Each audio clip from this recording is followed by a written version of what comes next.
How to set back tap or double tap to open Magnifier on the iPhone 16 series.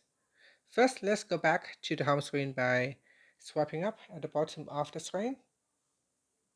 And from the home screen, you want to tap on settings.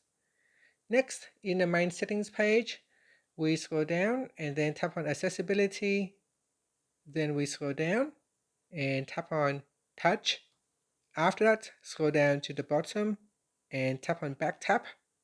Now in here, you could choose to use double tap or triple tap.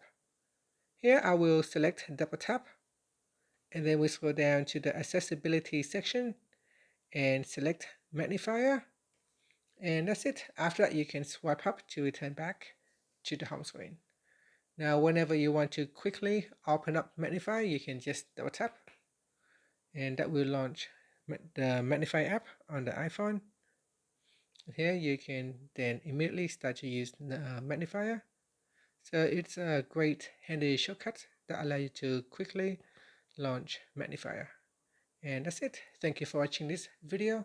Please like and subscribe to my channel for more videos.